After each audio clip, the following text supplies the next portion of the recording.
পূর্বস্থলী ১ নম্বর ব্লকের সমুদ্রগড় রেল স্টেশনে তৃণমূলেরই শাখা সংগঠন আইএনটিটিইউসির রাম পুজো। আর এই রাম পুজোয় হাজির পূর্বস্থলী দক্ষিণ বিধানসভার কেন্দ্রের প্রার্থী স্বপন দেবনাথ। স্বপনবাবু এখানে হাজির হয়ে প্রথমেই রামের পুজো দেন এবং প্রভু রামের পুজো দেওয়ার পর তিনি তার চরণে পুষ্পাঞ্জলিও অর্পণ করেন। এবছর এই পুজো এই প্রথম পুজোতেই হাজির হয়ে তিনি বেশ খুশি।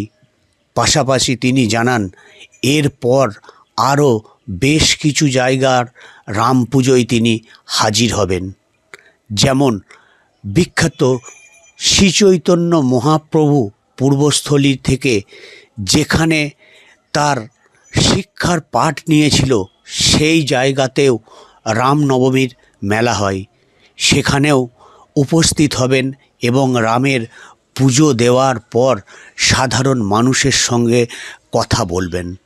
এমনটাই জানান পূর্বস্থলী দক্ষিণ বিধানসভা কেন্দ্রের তৃণমূল কংগ্রেসের প্রার্থী স্বপন দেবনাথ। অবতার শ্রী ভগবান রামচন্দ্রের প্রতি আমি শ্রদ্ধা প্রণাম জানিয়ে এই প্রথম পুজোটা এখানে হচ্ছে, এখানে এলাম। আর 11টার সময় আমার তৈরি করা রাম মন্দিরে আমি পুজোতে যাব। তারপর বিদ্যানগরে শ্রীমন মহাপ্রভু যেখানে বাল্য শিক্ষা লাভ করেছিলেন, শতাব্দী প্রাচীন মেলা, সেই মেলাতেও আমি যাব এবং ওখানেও মানুষের কাছে যাব এবং সেখানে রামচন্দ্র, ওখানে মহাপ্রভুর মূর্তি আছে, বাল্য শিক্ষা লাভ, রামনবমীর মেলা বসে।